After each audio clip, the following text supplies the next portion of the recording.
What's your feature this week then, Rob? I'm still thinking. 7 best cars in games? No. Come on, man. We don't have time for this every week. I can't think of anything though. We've got to think of something else. We'll just do it all on Metal Gear. Yeah. 7 most amazing moments in Metal Gear. Yeah, there's 7 reasons Metal Gear is the best because I'm a stupid fanboy. 10 times Metal Gear made me go, 7 reasons Metal Gear is my real life. 7 reasons Metal Gear never did get golf.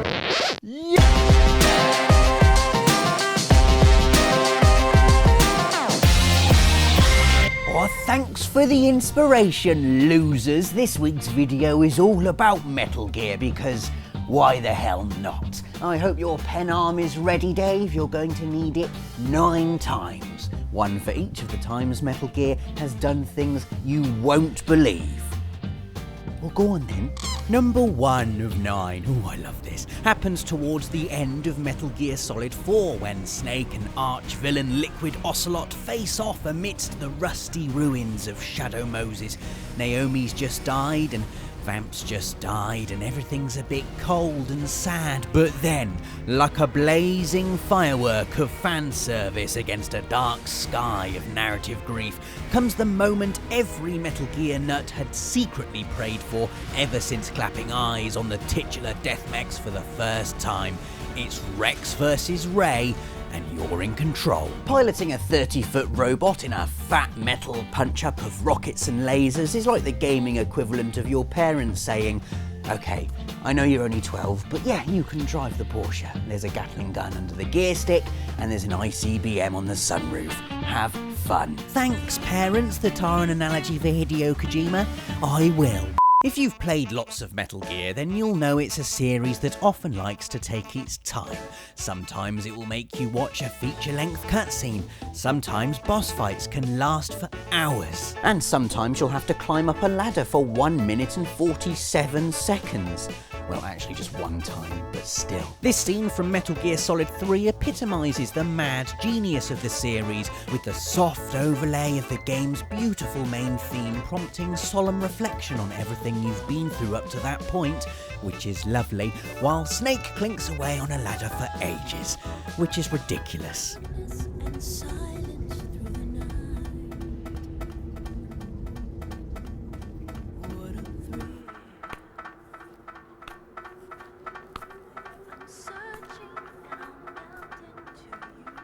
Next. Oh man, that note, it gives me shivers every time. Why? Because it signals the start of the Metal Gear Solid 2 E3 trailer from the year 2000, and the reason I remember it so well is because I watched the 9-minute gameplay sequence that followed about 60 times. Back then, YouTube was still a twinkle in the internet's reproductive circuit board, so I had to watch it on a free VHS I got with a copy of PSM2 magazine, but not even having to rewind the bloody tape every time could dampen my excitement for what was, in my mind, the best thing that existed in the universe ever. The rain, the moving shadows, Snake's changing facial expression. It's so realistic, I thought. When you see an enemy patrol, that's probably just what a real person's face would do. Don't you agree, Delsin? Alright, let's roleplay then. So, you're moving down a corridor, sneaking down a corridor, and you turn around and there's a guard. The unbelievable bit came when Metal Gear Solid 2 finally released, however, and we all played the tanker section, and yes, it was amazing, and then the big shell loads up and Campbell's on the blower to Snake and... Snake, do you remember the sinking of that tanker 2 years ago? Of course. Eh? This is Snake. I'm now inside strut A of shell 1. Who the hell's this? Surprise! Time to play the rest of the game as this unannounced character. Enjoy! You will give me your PSN password, David. I have ways of making you talk. No? Well, how about if I play back-to-back Friday features on this, David? In a playlist. You're strong. You leave me no choice. I'm going to make you press the circle button on this really fast. After Ocelot's torture scene in the original Metal Gear Solid, you'll never look at the circle button the same way again. In a fourth wall-busting masterstroke, you're given an agonising choice. Brave the very real physical torment, or Meryl dies at the end. The stakes are raised by the fact there are no continues if you fail, forcing you to fry your index finger in a mad attempt to hammer your way to safety. Even more unbelievable is the soothing massage Naomi gives you while you recover. She asks you to put the DualShock against your arm and then vibrates it gently to ease the pain. Okay, here I go. The fourth wall is rubble by this stage. While Big Boss's torture scene in Metal Gear Solid 3 is undeniably more violent, the intimate and painful connection between Snake and the player is why Ocelot's 32-bit revolving bed of thumb cramp makes our list. Don't even think about using auto fire, or I'll know. Git. Our next entry comes... Oh, sorry, excuse me. Hello? Rob, this is Snake. Oh my god, I can't believe it's you! How did you get this number? Found it on the back of an old CD case. Listen, you're making one of those damn list feature videos, right? About when the Metal Gear series did 9 things you won't believe? Yeah. Well, how about that time in Metal Gear Solid when I had to run up the communications tower for 15 minutes straight, and then fight a Hind D, a friggin' Russian gunship? I died about 20 times with you controlling me. Yeah, sorry about that, Snake. That was a bit of a bummer, wasn't it? To be fair, I was only 12 and there were lots and lots and lots of stairs. So many, in fact, that at one stage I thought the game might have glitched and was just rendering the same patch of enemy-filled environment on an infinite loop. Then, when you finally manage to stun grenade your way to the summit, that smug feeling of virtual triumph is instantly wiped away by the appearance of Liquid Snake in a helicopter. 12-year-old Rob-controlled Snake died lots. Well, I'm really sorry about that, Snake, but let's look on the bright side. At least your voice is now back to normal. Yeah, whatever. This video sucks. Ask any Metal Gear fan what sets the series apart, and one of the umpteen things they'll trip over their tongue to tell you about are the madcap boss battles, many of which require ridiculously obscure solutions. For instance, to beat the Sorrow in Metal Gear Solid 3, you have to let yourself die and then eat the revival pill that's been buried in your inventory for the last 10 hours and most likely forgotten about.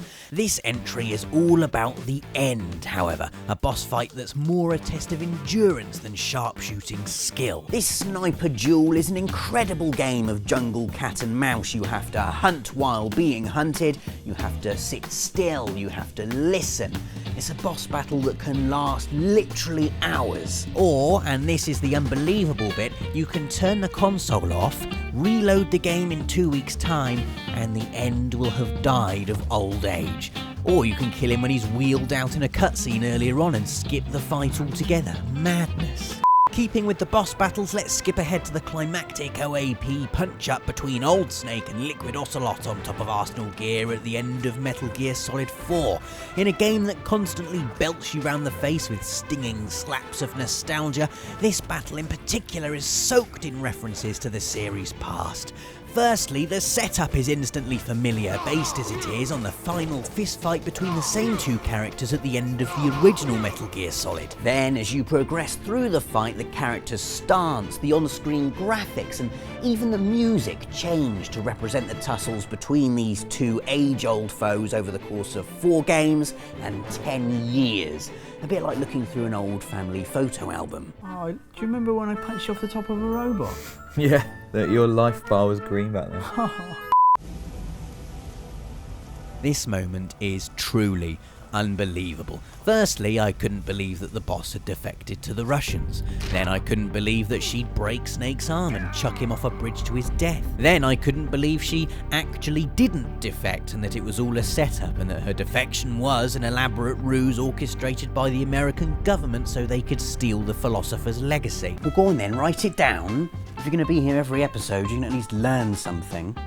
Go on, philosopher's legacy. That's supposed to be a P.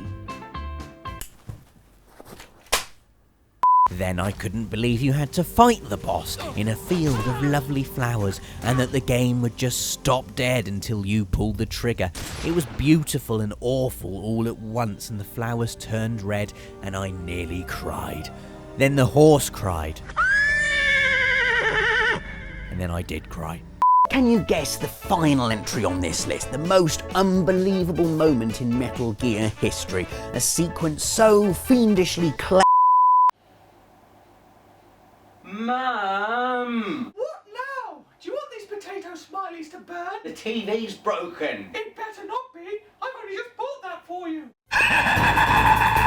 Oh wait, no, it's fine now, Mum. That Psycho Mantis fight, though. Just shut up, Metal Gear, with your tricks and your solutions that take ages to discover. Firstly, Mantis reads your memory card and calls you a wimp for saving all the time, which I assume was just in the script. Like, he said that to everyone, yeah? Then he moves your controller with the power of his mind before reading your mind whenever you try and shoot him, until you phone Campbell enough times to learn you have to put the controller in port 2. Personally, I think that's the smartest piece of video game design in the world ever, and nothing will fuse gameplay and hardware as intelligently as Metal Gear Solid did. Let me know your most unbelievable Metal Gear moments in the comments. Thanks for watching, and special thanks to Mark Humes for doing such a brilliant impression of Solid Snake. Before you go, don't forget to click subscribe for more videos like this one every Friday.